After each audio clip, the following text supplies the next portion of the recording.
Hi, friends, it's Brad Brain. Wherever you are, I hope you're doing well. Lately, I've been speaking about behavioral finance quite a bit, which isn't unusual. I talk about this stuff all the time, and the reason for that is because this is what people really do. They do things that sometimes don't make sense. So, was not even 2 weeks ago, I shot a video about how investing is not a horse race. Check it out, it's a good one. I'll put the link in the comment section about how investing is not a horse race. Well, not 2 weeks later, I have a message on my machine from a fellow who says he wants to try things a little bit differently.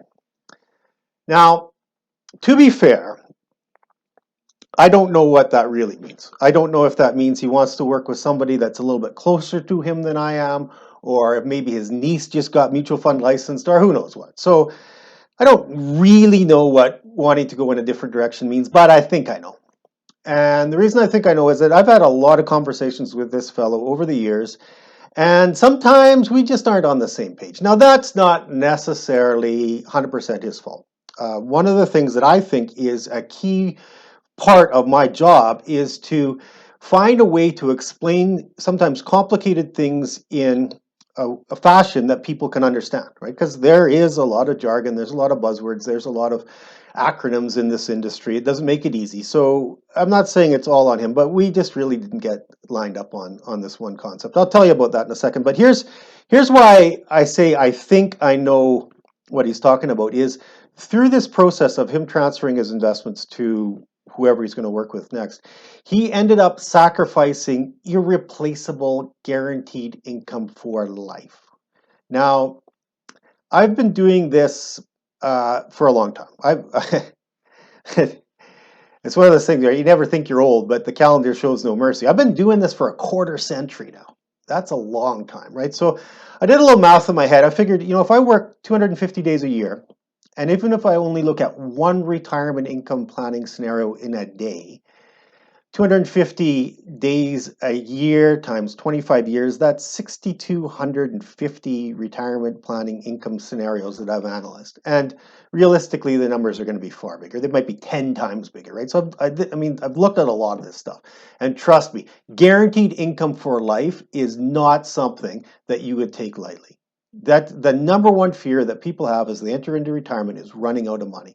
And without it actually being guaranteed, you don't have a guarantee, right? So to offer guaranteed income for life, regardless of longevity, regardless of market conditions, including market conditions like 2020, this is a powerful thing. And this guy's forfeiting it. And honestly, I think he's forfeiting it because they just don't understand. So here's some perspective. This stuff is so good that the insurance company that offered it was offering a payout to let people out of the contracts. Right? This would be like going to, let's say you went to a bank branch and you got such a good interest rate locked in. The guys were saying, you know what? If you let us out of this, we're going to give you all your money back plus $10,000. This is literally how good these contracts are. Okay, so to walk away from that, in my mind, is a colossal error.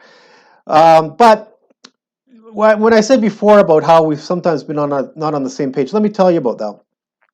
So there was a time. This is the important part. This is why I shoot videos like this, right? To find a message that's transferable. This is the message that's transferable. Back in the spring, when the markets went haywire and lots of investments were selling for a low price, this fellow wanted to buy a good investment. And that's pretty much how he asked for it. I'd like to buy a good investment. I'm saying, dude, you already got good investments. Like, what else are you looking for here?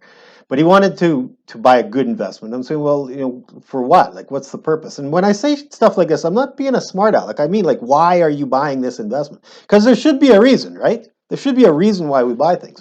Now, this is the part where I think I wasn't able to express myself in a way that he was able to appreciate it fully, or maybe he just didn't want to. But here's why. Like, if we're buying something and it isn't connected to a plan, it's not connected to a strategy, well then how do we know if we're doing well or not, right? If you are buying something because you want to retire at a certain day with a certain amount of income that's guaranteed for your lifetime, you never outlive it, then that gives us something to work for. But if we just define things as a good investment, what does that mean? Is it like a GIC is a good investment? Realistically, he wanted a stock that was going to go up. That's what he wanted. But even that is hard to work with, because how do you know when you're finished? Right? If there's no target, how do you know if it goes up by 5%, are you done? If it goes by 10%, are you done? You're going to hold it for a year and sell? Like, we kind of need to have some rules of the game here, or else it's just way too random and too wishy-washy and too uh, it's too it's by chance, right? It's just pure chance. It's like, I don't like a financial plan that's based on chance. So anyway, we never really got on the same page with that. And I think a big thing that was his driving factor is fear of missing out. Right? He thought that he might miss out on something. Now, realistically, he wasn't. So here's the performance, right? The blue is his performance. The orange is the Toronto Stock Exchange. Every single time period, he's outperformed. Every single one. So what is he missing out on, right? But he feels like it. That's the thing. He's not actually missing out, but it feels like he's missing out. So for him to say he wants to try something different, what does that mean? He wants to start underperforming, right? You know what I mean?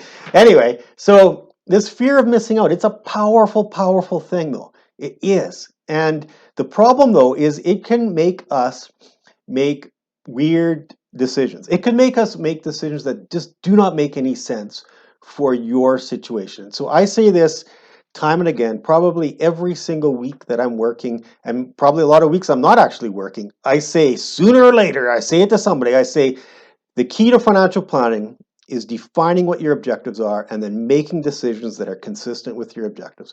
Because if we don't have that, roadmap to follow, then it's random. We get things like the fear of missing out driving investment decisions, and that's a little bit too flimsy if you want to actually meet your objectives.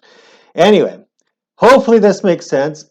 I would love to hear from you. If you got any comments, please leave them for me. Let's have a conversation about stuff like this. Let's make sure you are making good, sound, strategic decisions that are consistent with your objectives. If there's anything we can do for you, please let me know. I'm Brad Brain. Take care.